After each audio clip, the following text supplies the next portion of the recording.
I've got an embarrassing story. What's your most embarrassing story? I've got a very embarrassing story. Now, I've never told it on a podcast, so Okay. if you have 3 minutes, I'll tell you this story. I flew here for you, so I have more than 3 Wonderful, minutes. wonderful. I'll tell you this story because it's actually the most embarrassing time in my life, and it's actually a lesson I learned. So I'm going to turn this around to a lesson for young men about having a big ego and acting like you're the man when you're clearly not. And I guess, so long story short, I was here in Bucharest about 6 or 7 years ago. I just moved here, and a friend of mine came to visit from New York City. So he'd taken me out in New York before, so I thought, oh, well, he's in Bucharest, I'm going to show him a good time. And the nightlife here is absolutely amazing, so I booked the best table, and I needed some women around. I don't pay for women. People assume I do because I'm rich. I don't. So I called every girl I know who I'm friends with, and I said, bring some of your friends to this table. So I called too many, and about 50 different women turn up, all looking their absolute best. I'm there with this guy, and he's mind blown. And my ex shows up, a girl I used to date. And she looks incredible. She did it on purpose to get me, to trick me. She turns up looking like $1 million, absolutely gorgeous. I'm like, why did I stop talking to her? Am I stupid? So by coincidence, my friend, we'll call him James for this part. I'm not going to name him. My friend James starts talking to this girl's friend, and I'm like, good.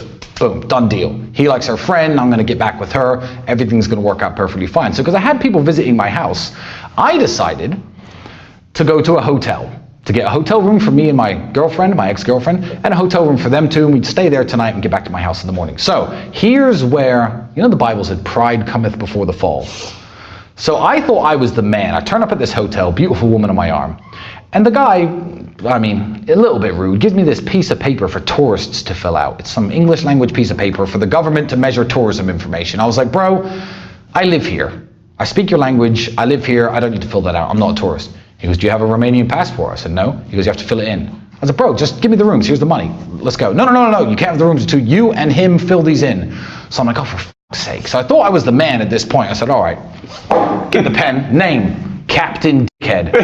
Passport number 123456. Boom, money. Give me the keys. Okay, cool. He took my bits of paper. So I go upstairs. It's now getting to 5 o'clock in the morning. I'm drunk. She's drunk. Everyone's drunk. So we start kissing, making out, and she's like, oh, do you have protection? I'm like, well, I don't. It's at my house. Obviously, we're in a random hotel. So she says, okay. And then I said, yeah, fine. We won't sleep together tonight, no problem at all.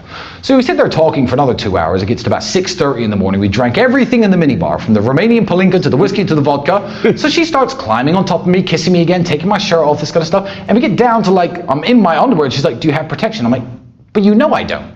So, and then I had this bright idea. I said, James will have some.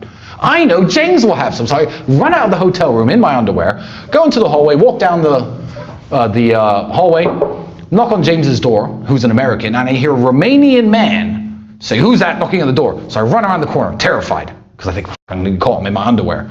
So I'm hiding around the corner, still got a rock hard on, in my underwear, and I look around the corner, and I'm like, fuck, I don't know where James's room is. But then I realize, I don't know what room I just came out of. And the hallway all looks the same. Red carpet, red doors. So I'm creeping down this hallway going, psst, James, psst, the girl's name, I'm not going to say it on the podcast. And no one comes out to save me. So it's 7 o'clock in the morning, sun's coming up, rock hard on in my pants, in my underwear. I get in the elevator, I'm going down the stairs. And obviously the door opens to a group of 40 Chinese tourists with cameras around their necks. I'm standing there, swaying, giving them the old, don't take pictures of me face. So I turned the corner, and I was like, bro, what room number am I in? I kid you not, this man shuffles his papers, looks me dead in the eye, and goes, so you must be Captain Dead. I've never felt more ashamed in my life. He didn't even let me off. I'm like, yes, passport number 12345? Yeah, bro, that's me. Room 406. I never forgot the number to this day. Most embarrassing thing that ever happened to me. So young man, listen, put your egos aside and just fill out the bits of paper when the hotel guy asks you to, because that was a horrible story. I think if you wrote that scene into a movie, they'd think it was fake. But yeah, true story. Well, there you go. An embarrassing story I've now shared with the world, courtesy of Mr. Rob Moore. Thank you for sharing. No problem. I'm a visual guy, so there's still some things going on in my head there.